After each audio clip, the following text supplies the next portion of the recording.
अस्सलामु अलैकुम वरहमतुल्लाहि वबरकातुहू। तमाम दोस्तों को एक बार फिर वेलकम करता हूँ अपने चैनल पर। जैसे कि मैंने आपको पिछले वीडियो में बताया था कि हम मैट्रिक क्लास के कोर्स का आगाज़ कर रहे हैं और हमने अपनी मैट्रिक क्लास के कोर्स का आगाज़ कर दिया है। हम पिछले भी एक वीडियो बना चुके हैं सेट की डेफिनेशंस के ऊपर। एक दो डेफिनेशंस मैंने खाली समझाई थी आपको, और आपको मैंने कहा था कि बाकी नेक्स्ट टाइम कंटिन्यू करेंगे, तो नेक्स्ट टाइम इंशाल्लाह हम कंटिन्यू करेंगे। मज़ीद अगला जो टॉपिक होगा आप जो है ज़रा से डिटेल में और ज़रा से ज़्यादा मैं आपको समझाऊंगा। वजह क्योंकि हमने ज़रा से ज़्यादा पढ़ना है ताकि इस चैप्टर की जो आज डेफिनेशन वगैरह वो ख़त्म हो जाए और आगे फिर हम इंशाल्लाह मेन क्वेश्चन के ऊपर जाए जो एग्ज़ामिनेशन के पॉइंट ऑफ व्यू से बहुत ज़्यादा ज़रूरी है। तो जो स्टूडेंट्स मेरे चैनल पर नए हैं उनसे गुजारिश है कि नीचे आने वाले स्टार्ट बटन पर क्लिक करके बेल आइकन को ज़रूर प्रेस करें ताकि आने वाली तमाम वीडियो से आप फ़ायदा उठा सकें। जब तक आप मेरे यूट्यूब चैनल को सब्सक्राइब नहीं करते तब तक आपको इससे कोई फ़ायदा नहीं हो सकता, आप मेरी वीडियोस को नहीं दे सकते बर वक्त। तो आपसे गुजारिश है कि आप सब्सक्राइब करें और ज़रूर के ज़रूर इससे कुछ ना कुछ फ़ायदा उठाएँ।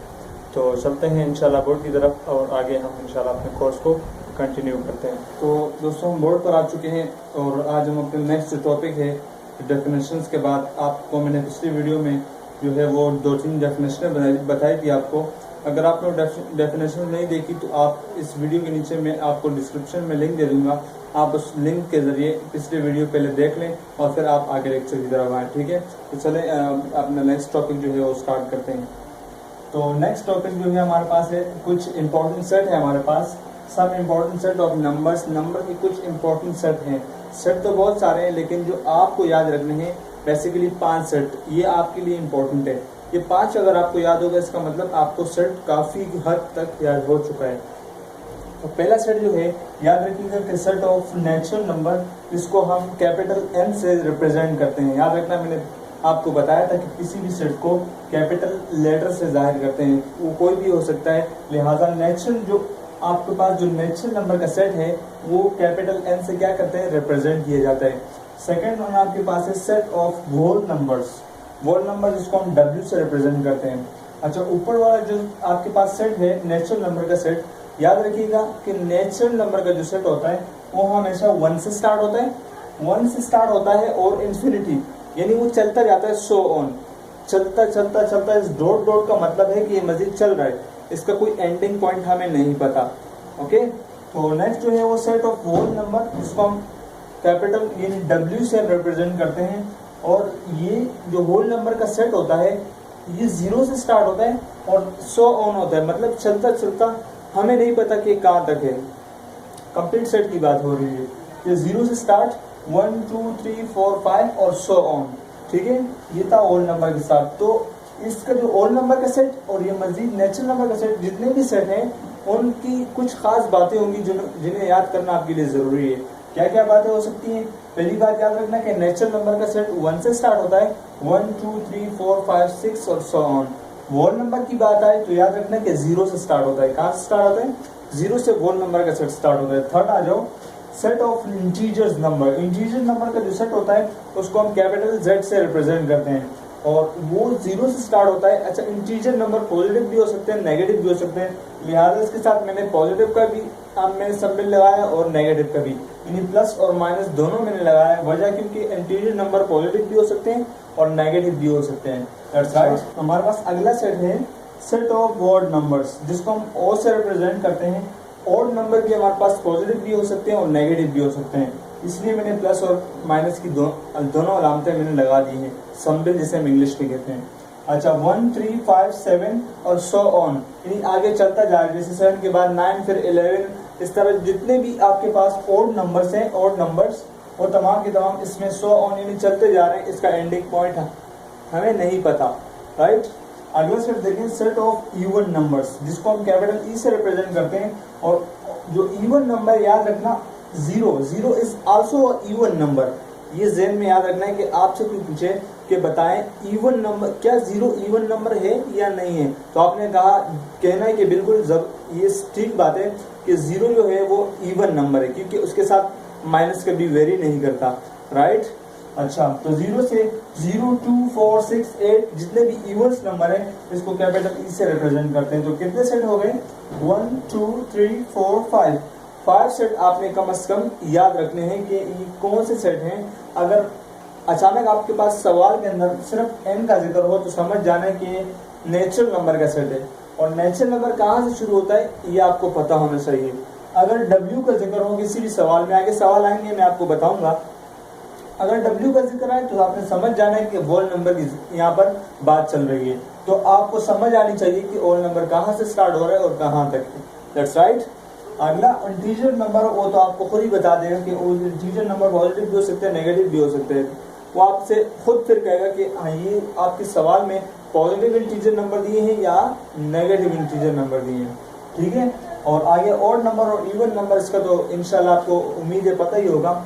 ये जो आगे मैंने कॉलम बनाया है, इस कॉलम का मतलब है अगर z के ऊपर प्लस का जो चार्ज है वो आ जाए तो समझ जाना है आपने पॉजिटिव इंटीजर्स की बात हो रही है, क्योंकि आपको मैंने अभी भी बताया कि जो इंटीजर्स है वो उसको z से रिप्रेजेंट करते हैं। वो पॉजिटिव भी हो सकता है, नेगेटिव भी हो सकता है।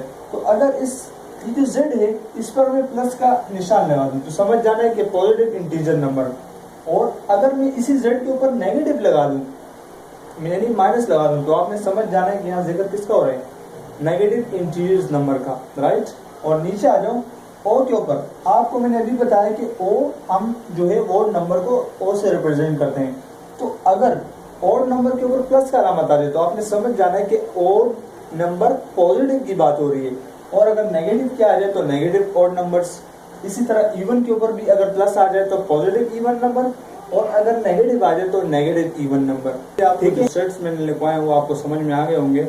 अब जो सेट्स जो हमने 5 सेट लिखे हैं उसके बाद हम इस टॉपिक पर आते हैं कि हम सेट के बारे में हमने पहचान लिया कि सेट क्या चीज़ होता है, एलिमेंट्स क्या चीज़ होती हैं, कितने टाइप के जो है हमारे पास सेट्स मौजूद हैं। अच्छा, पॉजिटिव और नेगेटिव तमाम के तमाम मामला हम कर चुके हैं पिछले जो मैंने आपको एग्जांपल्स दिखाई है उसमें।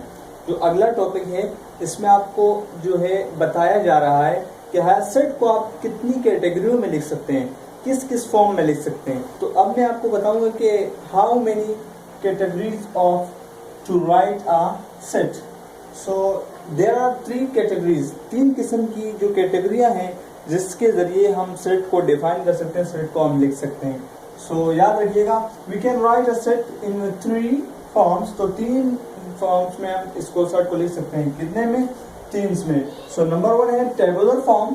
टेबुलर फॉर्म किसको कहते हैं? नीचे एग्जांपल से आपको इसकी जो है मालूमात हो जाएगी कि टेबुलर फॉर्म जो है वो किसको कहते हैं, ठीक है।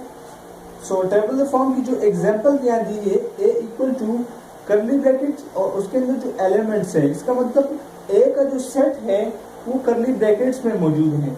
ब्रैकेट्स के अंदर अगर आपको एलिमेंट्स गिवन हो तो ये जो ब्रैकेट है बेसिकली इसके अंदर एलिमेंट्स गिवन है, यही कहलाता है आपके पास टेबुलर फॉर्म।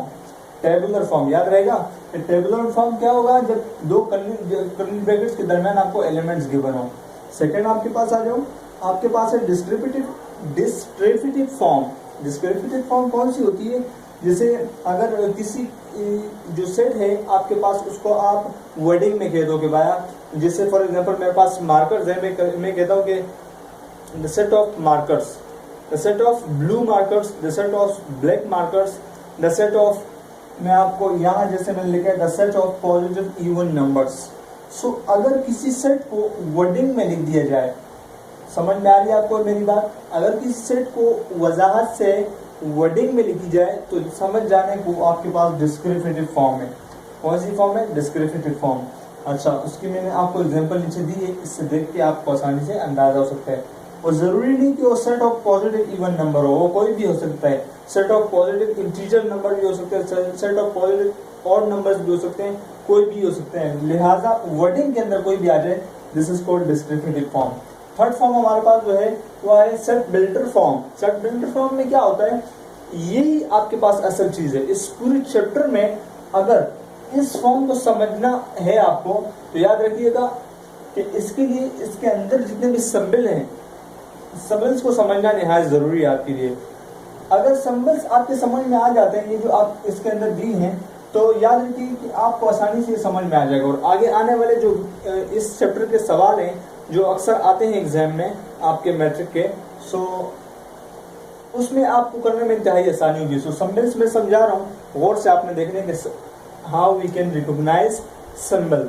ओके, तो जो आपके पास ई जैसा बना है, सी और उसके दरमियान ये लकीर लगा दो, तो याद रखिएगा ये कहलाता है बिलोंग्स।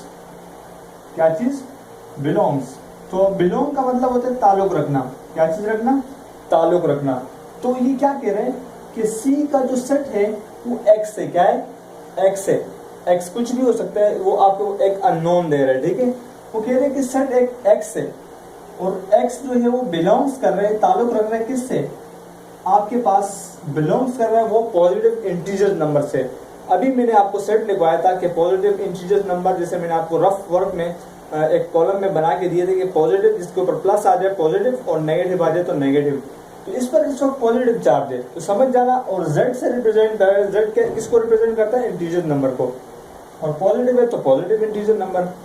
तो इसलिए ये जो है एक्स जो बिलोंग्स कर रहा है, जो ताल्लुक रख रहा है किससे? पॉजिटिव इंटीजर से।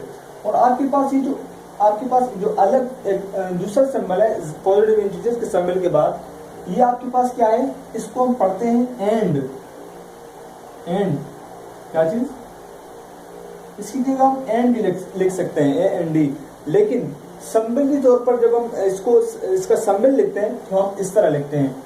ये जो आपके पास सिंबल मैंने बनाया है ये एंड का सिंबल है। किसका है? एंड का सिंबल है। अच्छा, आपके पास ये जो एक और सिंबल आपके पास यहाँ पर आ रहा है, तो ये एक और सिंबल देखो, तो इस पूरे सेट के अंदर आपको सिंबल ही सिंबल गिवन है। याद रखिएगा कि एक सिंबल यू बनता है और एक सिंबल यू बनता है।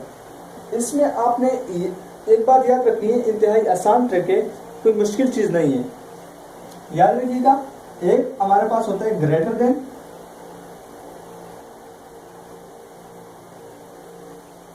और एक हमारे पास होता है लेस देन। क्या चीज? Less than. एक ग्रेटर देन और एक लेस देन। वो सवाल के मुताबिक ही हमें पता चलेगा कि लेस देन है और या ग्रेटर देन है। बात समझ में आ गई? तो ग्रेटर देन और लेस देन, इस वक्त आपको देखो इस ग्रेटर देन के नीचे, जो ग्रेटर देन है आपको क्या दिया हुआ है? इसके नीचे ये इक्वल भी दिया हुआ है। अगर थोड़ी देर के लिए मैं सपोज कर लो ये ऊपर वाली लकीर मिटा दूं, तो अब इक्वल का निशान नजर आ रहा है। इसका मतलब ये हुआ कि जो x है वो पूरे बराबर है किसके? 5 के। बात समझ में आ रही है? किसके? 5 के। सो लिहाजा ये जो x है ये बराबर है किसके? 5 के। अगर इसके नीचे से मैं ये लकीर मिटा दूं, अगर ये लकीर मिटा दूं तो याद रखिएगा कि जिस तरफ इस सिंबल का ये जो मुंह है, जिस तरफ खुला रहता है, इसकी तरफ ये मुंह खुला होता है, याद रखना वो छोटा नंबर कहलाता है। क्या कहलाता है? छोटा नंबर कहलाता है। तो अब मैं कह सकता हूं कि x इज ग्रेटर देन 5, या यूं कह सकता हूं कि 5 इज लेस देन x, यानी x बड़ा है, x बड़ा है 5 छोटा है, या 5 छोटा है x बड़ा है, दोनों एक ही बात हुई। लेकिन इस वक्त आपको बराबर का निशान दिया जा रहा है, सो लिहाजा ये हुआ कि x की वैल्यू कंप्लीट तौर पर क्या है? 5 है। और 5 कहाँ तक है? कौन सा सेट है? Positive integer number. Positive integer number कहाँ से स्टार्ट होते हैं? देखो 0 से स्टार्ट आपके पास इंटीजर्स होते हैं, पॉजिटिव 0 से स्टार्ट होते हैं पॉजिटिव इंटीजर्स, और आपको 5 एंड नंबर आपको बता दिए कि 5 तक। अगर ये आपके पास बराबर का निशान ना हो तो समझ जाना कि इतना यहाँ पर कोई भी नंबर गिवन हो उससे एक नंबर क्या करना है? कम करना है। बात समझ में आ गई? सो ये थे कुछ सिंबल, इसको समझाना जरूरी था आपको, क्योंकि आगे जो क्वेश्चन में आएंगे फिर आपको डिस्टर्ब करेंगे। लिहाजा मैंने ये जो सिंबल है आपके लिए ये मैंने तरतीब से आपको बता दिए। ये इस कॉलम में मैंने जो बंद कर दिए, आप इस सिंबल्स को याद कर लेना ताकि आपको याद रहे। ये सिंबल याद रहेगा। किसी भी नंबर को, जैसे मैं फॉर एग्जांपल कह दूं कि 5 इज लेस देन 6, तो देखो लेस देन 5 जो मुंह है वो 5 की तरफ खुला है, सो लिहाजा क्या है? ये 5 जो है वो स्मॉल है और 6 बड़ा है। और ये तो जनरली सी बात है, लेकिन सिंबल का आपको बता रहा हूँ कि कौन सा बड़ा है कौन सा छोटा है। अगर मैं यूं लिख दूं कि ये जो 6 है इज ग्रेटर देन 5, तो भी एक ही बात है। सो ये आपके पास क्या है? लेस देन, और ये है ग्रेटर देन। ग्रेटर देन और लेस देन में कैसे फर्क करोगे? इस जिस नंबर की तरफ इस सिंबल का जो मुंह है यानी वी की तरह है, ये यू वी को लेटा दो तो आपको पता चलेगा कि ये कौन सा सिंबल है। ठीक है, ये वी है जिसकी तरफ मुंह खुला होगा, और आसान सी बात मैं बता रहा हूँ, इसकी तरफ ये इसका मुंह खुला होगा तो याद रखना आपने क्या समझ में आया कि ये लेस देन है, ये नंबर छोटा है और वो वाला बड़ा है। बात समझ में आ गई। अब मजीद डेफिनेशंस लिखते हैं इसको मिटा के। ठीक है, अच्छा तो डेफिनेशंस क्या है? डेफिनेशन है आपके पास फाइनाइट सेट, इनफाइनाइट सेट और नल और एम्प्टी सेट।